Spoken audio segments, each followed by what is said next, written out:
Housekeeper, I've invited some celebrity friends over, so entertain them. My snobbish mother-in-law, who fancies herself a celebrity, declared loudly. Her condescending tone looked down on me. Neither this high-rise condo we're living in nor the coffee set she boasts about as her own actually belong to her. My sweet-natured husband, who seems a bit naive, doesn't seem to realize her malice. Exhausted from being at her beck and call, I have no choice but to comply helplessly. Why is this person even here?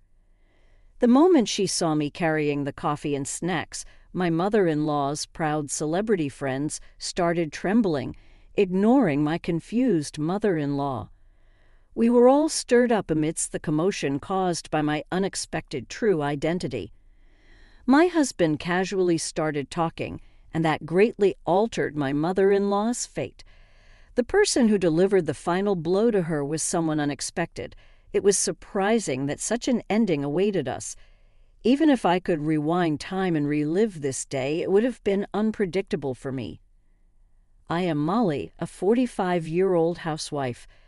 I've been married to my husband Alex, who is the same age, for 19 years. We've just moved into what you might call a high-rise condo. Having finished unpacking, we're enjoying our new life after our child left home for college. It was the perfect opportunity for Alex and me to move into a condo of just the right size. Indeed, it's a fine high-rise. We splurged on the rent for quiet with good sunlight and a comfortable environment. We also bought some small furniture better suited to our new place and some stylish dishes we had been longing for. It's delightful to see the space gradually reflect our taste. That pleasant life was disrupted by a single phone call. "Hello, Molly, congratulations on moving into the new place. I want to celebrate, so I'll come over now." My mother-in-law, who lives with my brother-in-law and his wife, had heard about our move and decided to visit us. I managed to respond pleasantly enough, but internally I was screaming. I find my mother-in-law a bit difficult to deal with, not so much because of our relationship as mother-in-law and daughter-in-law, but because of her personality.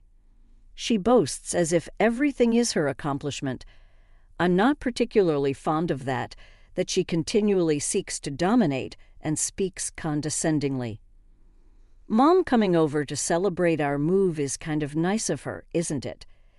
My husband, blissfully unaware, took her words at face value. I sighed. It's just for a short time. I can endure it and hope nothing happens. As I prayed that my unease was unfounded, I waited for my mother-in-law to arrive. Oh my, what a beautiful home! When she arrived, she was as excited as a child. This house uses a remote system to unlock the entrance door when guests ring from the intercom in their condo. I was surprised by how eagerly she approached the intercom camera, but her cheerful demeanor wasn't bad. Just when I thought maybe we could end this visit on good terms, she suddenly said, "Let's have dinner delivered or go out tonight. By the way, it's currently 10:00 a.m. Talking about dinner plans this early is a bit much. It seems she intends to stay at least until dinner." The thought of her possibly planning to stay overnight made my cheeks twitch. She didn't say she's staying overnight, did she? Well, if it comes to that, I guess she can sleep on the mattress we keep for when guests visit. My husband is adorably naive, but sometimes painfully oblivious to malice. Even when he is the target of harassment, he doesn't realize it and keeps smiling. I'm more sensitive by nature, so his magnanimity often surprises and attracts me. But this time it's just too much for me. Even if my mother-in-law acts all high and mighty again, I doubt my husband Alex will even bat an eye. After all, the person in question is his mother. To him, she's the mother he grew up with and became fond of until adulthood.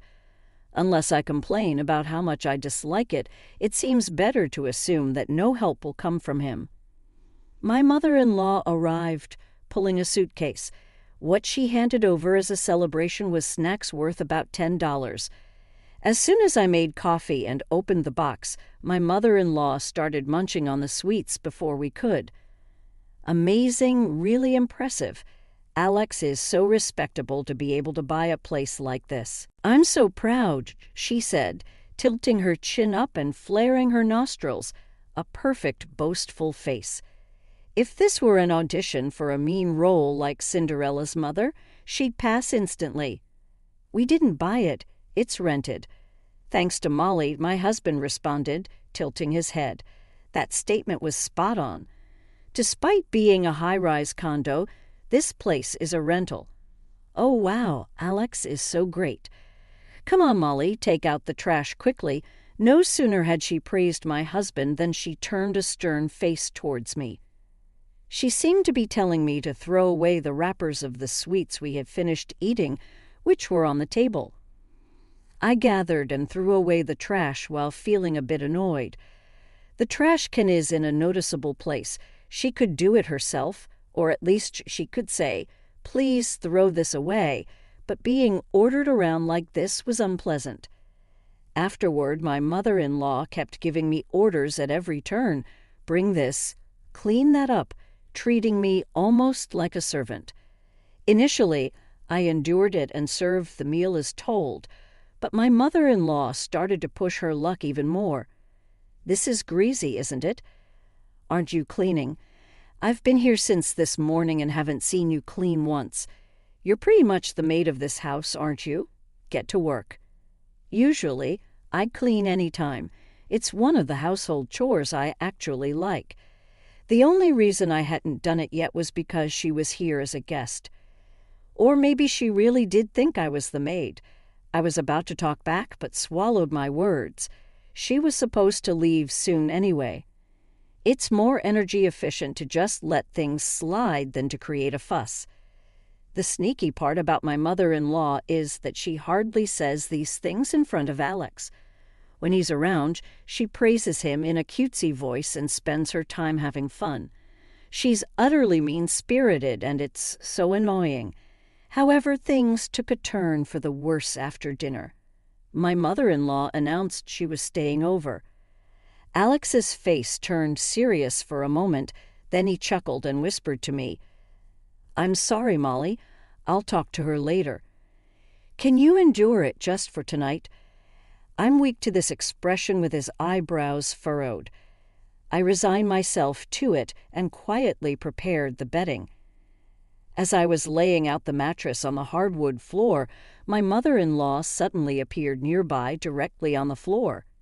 "Don't you have a rug?"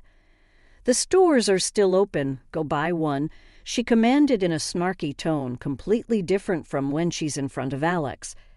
Utterly unpleasant, yet I responded in as kind of voice as I could.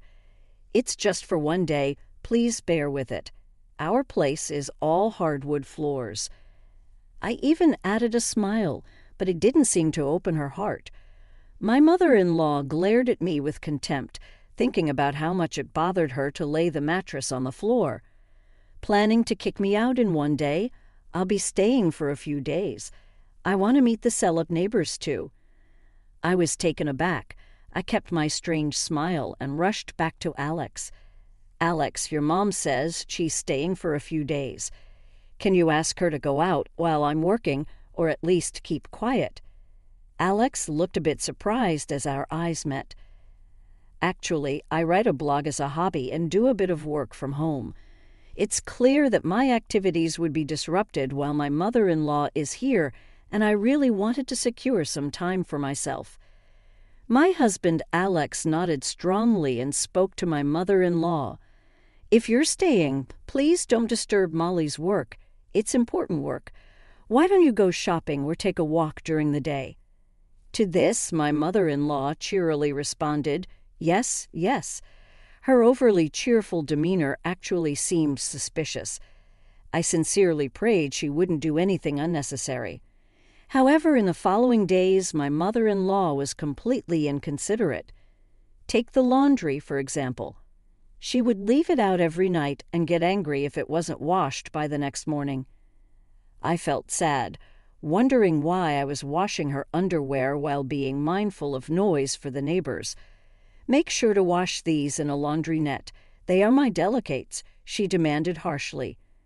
Reluctantly, I put them in the net, realizing none of the clothes seemed delicate. Her promise not to disturb me during the day seemed forgotten. Instead of going out, she ordered me around to do her shopping. "You told me to buy juice, and you bring back this sugar water. Who buys anything but 100% fruit juice when their husband's parents are visiting?" With that, she swept the bottle off the table, and the sound of the liquid splashing was frustrating after I had hurried to buy it. My mother-in-law continued to press, "Hurry back and get the right one. You're really slow. Didn't I tell you a daughter-in-law is just like a maid? Don't you get it yet? I'll throw you out of this house." Silently, I turned on my computer. I thought I couldn't deal with her anymore. "I'm sorry, but I have urgent work to do. The supermarket is right outside. Could you please buy whatever you like yourself?" while spewing unbearable complaints. She eventually left the house. Finally alone, I started to calm down in the quiet. She would only be here for a few more days. I kept telling myself to endure it. When she returned, she was holding a bottle of wine, not juice. For a moment I thought, well, alcohol is unavoidable. If you're going to enjoy some wine, please have some of this cheese as well. Al spotted it on a business trip, and it's really tasty. I offered her some rather expensive cheese, and visibly her mood improved. My mother-in-law didn't seem to have any plans to leave even after a week. Furthermore, she started greeting the neighbors on her own. She lingered in front of the elevator, chatting up everyone she could. When Alex told me about her behavior, I was mortified. I told her to stop lying in wait, but she's excited about meeting the neighbors. Maybe it's time for a tough approach. Both Alex and I, enduring her stay, were reaching our limits. On the 9th day of her stay, my mother-in-law suddenly brought guests home. It seemed she had set her sights on Madison, particularly refined and wealthy residents. She acted as if they were friends, even linking arms. When I heard my mother-in-law call her by name, I realized it was Madison, but these were strangers to me. Since I was in my house clothes, I hurried to the kitchen to escape, letting Alex handle the guests. Mom's acting like she's friends with the celeb crowd, sucking up to Madison as if she rented this high-rise herself. I wish she'd stop. Alex came to the kitchen to report and shrugged his shoulders. Moreover, my mother-in-law had even declared she was throwing a party. I was thoroughly disheartened. Then I heard my mother-in-law's voice, "Housekeeper, I've invited some celebrity friends, so entertain them." I was just so tired. I didn't have the energy to resist and began preparing the coffee. Alex quietly brought me a change of clothes. At least changing into these would spare me the embarrassment of being seen in my house clothes. I placed the coffee set and some store-bought baked cakes on a tray and brought them out to the guests. As soon as Madison saw me bringing the coffee and snacks, she started trembling. Behind her, the rest of Madison's family appeared excited, each gesturing animatedly. My mother-in-law was shocked to see her proud celebrity friends suddenly change their demeanor. "Wow, hey, the real Molly, right? I always read your blog. I'm a fan. I watch your streams too." Madison stood up and reached out to shake my hand. Blogging and streaming are hobbies of mine that also connect to my work. Madison's family were my readers. Since I showed my face online, they recognized me immediately. My mother-in-law doesn't watch blogs or videos, so she looked puzzled. "Well, thank you." "I'm glad you read it," I said with a beaming smile. Actually, my blog is quite popular, especially among homemakers. Sometimes people recognize me and speak to me when I'm shopping, but I had no idea there were readers in the same high-rise. Seeing how delighted Madison was, I poured the coffee carefully, wanting her to enjoy a proper cup. I also put out not just the baked cakes, but some dried fruits. Madison added some delicious cannolis she had brought to the table. Thanks to the splendid array of sweets, the atmosphere quickly became lively. We were excited, leaving my mother-in-law, who was clueless about the internet, out of the loop. Alex noticed the change in the air and joined us with a smile. I saw the notice that you couldn't stream this week because of overnight guests, and I was really sad. But wow, however, my planned streams were disrupted because Kathy kept interfering. Kathy really knows little about the internet, and the chance of her finding my social media is almost zero, so I wrote a slightly vague post. I had an overnight guest and couldn't stream as planned. I'm really sorry to those who waited because, well, the guest gets upset if I don't take care of them. Of course, I didn't show my mother-in-law's face, and I made it somewhat humorous to not paint her as a complete villain, but anyone seeing both the situation and my social media would understand how Madison and the others might feel. Next to speak was Alex. Wow, Madison also read Molly's blog? Thank you. She's publishing a book soon, and my publishing company is handling it, so please look forward to it. My mother-in-law looked shocked at Alex. She hadn't heard anything about this. I hadn't told her because, in the past, whenever I shared good news, she would get upset, accusing me of bragging, so I had chosen not to mention it. It's one thing to be seen by chance, but I thought there was no need to go out of my way to tell and be disliked on purpose. It's actually because I'm working on the book right now. I told Mom not to disturb Molly's work. It's not okay to interrupt the stream. If Molly's book gets delayed, I'll get in trouble since I'm in charge of it. My mother-in-law let out a small and shrank. She probably never imagined that I was working with my husband, Alex. Then, innocently, Alex started bringing up Kathy's behaviors. Speaking of which, Mom, you said something funny yesterday. Why don't you include that in the book as a family episode? Remember when you said the tomato sauce Molly made yesterday was sour and must be spoiled? You're such a funny mom. Madison's family burst into laughter. I just looked down, feeling I shouldn't laugh, but Alex didn't stop. You were saying you're a celeb because you're staying in a high-rise condo, even though you're just visiting, saying you indulge in luxurious while drinking liquor store wine. I'm tempted to point out that's quite plain. I thought about calling it a charming anecdote, but I stopped as Kathy's complexion went from red to almost black. Apparently, the episode was too trivial for Madison, who only offered ambiguous smiles, looking back and forth between Alex and Kathy. Let's change the subject. By the way, Madison, I see you're using that bag. Madison had used the bag, which was from a collaboration with a magazine I had supervised, to carry the cannoli box. When I changed the subject, Madison's expression brightened immediately. Yes, the bag designed by Molly is very user-friendly. I love it. The inner pocket is just the right size, and the base is sturdy with a wide gusset. Actually, I have 2 more at home. My mother-in-law didn't say a word. She clearly wasn't amused, but she probably didn't want to be disliked by the upscale family she had targeted. It really helped that she was unusually quiet after that. We had a very pleasant home party. We had just moved here and didn't know much about the local area. Madison's family, having lived here longer, knew a lot about nice shops and places. They shared many useful tips with us. I have other friends who read Molly's blog too. Would you like to join us for lunch sometime? Madison extended a delightful invitation. It looked like we might have a good neighborhood relationship as friends going forward. My mother-in-law glared at me with an incredible expression and gritted her teeth. She must have been upset that her favorite celebrity friend seemed to prefer my company. Other people, if they're wealthy, I don't like them. They're greedy and vile. Those kinds are usually from bad families, she suddenly snapped, seemingly out of nowhere.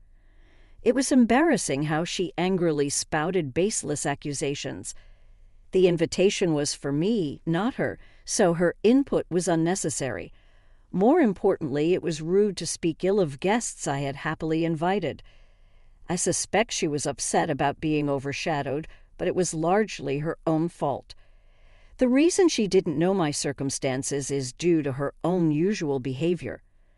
Telling her anything in advance just results in her sulking, and her ignorance about the internet stems from her stubborn refusal to learn, despite repeated invitations from her husband and grandchildren. Furthermore, she's not really part of any elite circle, so she should give up on such pretenses. I'm sorry, please don't take it the wrong way. The contrast between my and my mother-in-law's behavior only highlighted her oddness more. Then my husband chimed in, speaking in his usual relaxed tone. I've never cared about family background, though. Oh, but you know, Molly's family, her ancestor, was just in that big historical drama series on TV. That's right, those times often feature in dramas.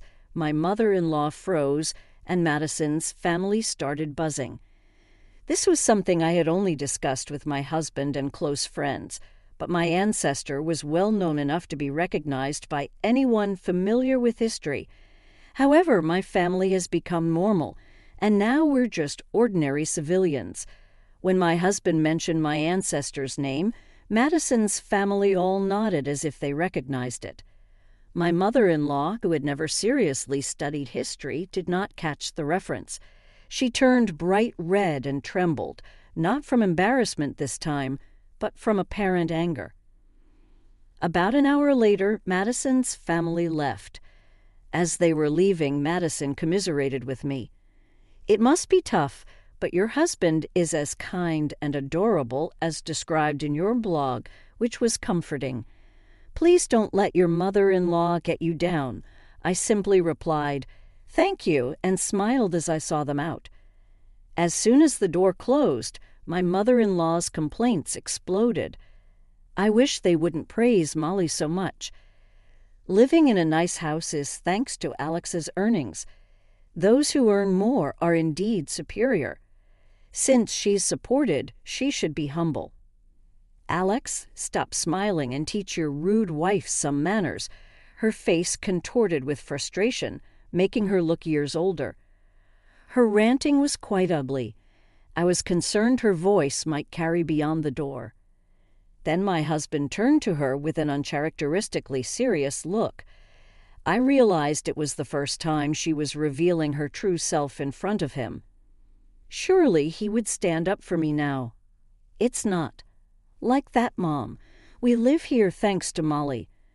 I told you before, didn't I? Didn't you listen? Molly pays the entire rent here. Sure, I cover the living expenses, but honestly, Molly earns quite a bit more than I do these days. I write a column for a magazine in addition to my blog, and fortunately have a decent income. My collaborations and streams are also doing well, though freelance work is unstable. Lately, I've been earning a bit more than my husband, which is true. The way he spoke and his expression were colder than usual. Internally, I cheered for my husband standing firmly by my side, and I added my own words. I'm sorry for not discussing this earlier. It's embarrassing for me to be earning like this. More importantly, I find it shameful to behave like that in front of the guests we invited. It's disappointing. There seems no need to force a smile anymore. My mother-in-law, in her agitation, looked around frantically. She looked up, then down at me, and finally glaring at my husband, she raised her voice. Are you saying you're being outdone by such a woman? How much do you even earn? What about your father's inheritance? If you include that, surely you would be. My husband interrupted her mid-sentence, revealing a fact I was unaware of, which startled me a bit. Dad's inheritance? What are you talking about?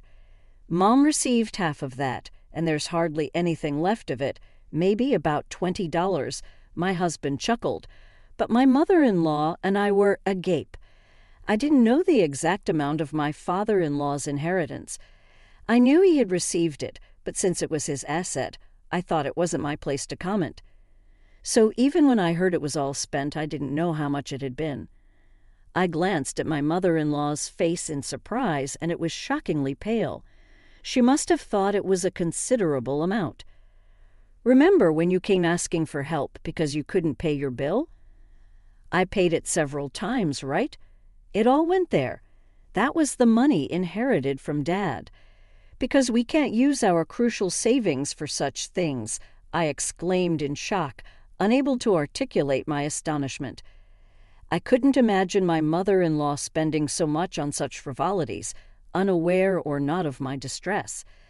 My husband continued nonchalantly, "Yeah, the inheritance is gone, so I can't pay. Next time you'll have to manage on your own." At Alex's words, my mother-in-law gasped. Just from that, I could tell she was still involved in the same activities. My mother-in-law is in her late 60s, but saying, "You still look so young," might be too sarcastic. What should I do? Then I have nothing left. "Either, Molly, you have to say something." I silently shook my head, disappointed. My mother-in-law left our house. After she left, I grabbed my husband and pleaded to keep her away for a while.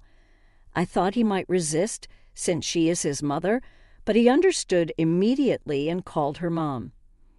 Your behavior this time, calling Molly a maid and all, was too much. So the main thing is you're banned from her house. Did you see how the neighbors looked? Don't embarrass us to the level that we can't live in our new home. I stopped short of saying she should be completely banned, but thinking that she really wouldn't come anymore, I kept quiet, relieved that I wouldn't have to endure such hardship again. I was genuinely pleased that my husband had spoken up so clearly. Encouraged by him, I then called the most reliable ally I could think of. It was my sister-in-law, Michelle, Alex's real sister. Michelle and I are great friends. When I heard that my mother-in-law was coming, I had immediately informed her. Michelle and her husband are currently living with my mother-in-law after my father-in-law passed away. My mother-in-law, somewhat forced, had her way into living with them. Michelle's couple lives in a house with spare rooms since their children are independent, thus they had allowed my mother-in-law to stay with them. Michelle had told me, "If Mom does something, let me know right away." Apparently, my mother-in-law had caused trouble at Michelle's place before, too. She went around boasting as if the house she was living in, actually owned by her daughter and son-in-law, was hers, which infuriated Michelle. "Could you not brag about our house as if it's yours?" The neighbors said, "Nice to have parents build you a house. We're still paying the mortgage. Think about us," she had shouted at her. Michelle doesn't really like her own mother because from a young age, to boast about her parenting, she fabricated demanding stories about her daughter and son that never happened, causing unnecessary embarrassment not just once or twice, but over many years, fostering long-standing irritation. By the way, the house Michelle and her husband live in is under a 20-year mortgage plan, and they are still paying it off together. It's understandable to be upset if someone falsely claims your hard-earned achievements as their own. If you mess up again, I'll end our cohabitation. I've told you to live on your pension alone. Thank you for letting me know. If you come back today, I won't be able to sleep tonight. I'll make sure everything is packed." True to her word, my mother-in-law, who was kicked out, came crying back the next day. She was still pulling the suitcase she had taken with her and was wearing the same clothes as when she left. Right after she returned home, Michelle and her family must have scolded her, and she had come back as she was. The image of my mother-in-law on the intercom screen looked so exhausted that I thought maybe we should let her stay for a day. I turned to my husband as if to say, "Should we let her in?" But my dear knave husband just smiled and responded, "No way, Mom. Didn't I say you're banned, kicked out by your sister?" "Oh, come on, you're just saying that to get in, aren't you?" Nope, you need to leave without listening to anything else," my mother-in-law had to say. My husband abruptly ended the intercom call. I was stunned.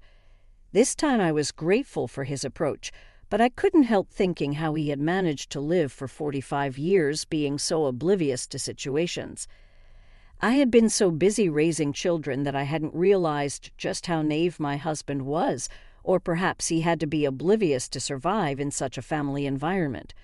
It's disappointing that he hadn't changed during the years we spent together, but now that our children have moved out, it's just the two of us again. After 19 years, I'm determined to retrain my husband. This time, 6 months since that incident, I am living happily every day. It seems Madison has spread the word, and I am getting more greetings from neighbors. Some have seen my blog and broadcasts, which is a bit embarrassing. It's nice to have more friends. The house is finally settled down. If I think of him as a big son, my charming husband is like a comfort zone. There are still times when I feel lonely without our children, but the time as a couple isn't bad. Later, my mother-in-law started living alone in a small house. If it weren't for her constant issues, she could have had a retirement surrounded by children and grandchildren, but now she leads a lonely life with modest living. She can no longer visit the nightclubs she loved. It seems unlikely that she will receive much help from Michelle this time, so the clubs probably won't entertain her anymore. Having plenty of time for hobbies and work is also a blessing.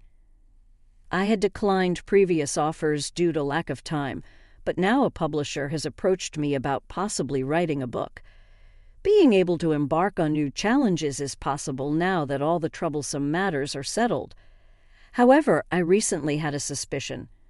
Perhaps my husband isn't knave, but a schemer pretending to be knave. When I asked Michelle about where my mother-in-law had gone, I learned about this. My husband had arranged her living situation. He doesn't provide financial help, but does assist in finding her a place. Moreover, the condition was no contact except for hospitalization or family funerals. I was stunned to learn he had done all this behind the scenes. Michelle continued, Alex is actually quite cunning. He may look innocent and clueless, but inside is different. Her analogy was so unique I almost missed it, but it sounded quite ominous. Apparently, when my mother-in-law incurred debts at a nightclub, my husband was furious and immediately consulted lawyers and the police. While he claimed it was to prevent debt collectors from harassing the family, his true intentions seemed different. He actually wanted to shut down the nightclubs. He reported them for serving alcohol to minors, among other things. He thought if it became well known that they had troublesome relatives, it would prevent my mother from running up tabs there. I had never seen or heard of my husband being so resolute. Could it be that he wasn't knave but pretending all along? For 19 years, the thought that he might have been acting all this time was frightening. I don't think it's just an act, he said. He likes how you take charge, like a big sister. Maybe he's just being pampered. Unexpectedly, I was showered with information about my husband's affection. It's like dealing with a sleepy bear. It's not just for pampering, I realized. Well, if he does all this unconsciously, it must be love rather than acting. Whatever the case, from now on, we will live together without any worries. I'm looking forward to a future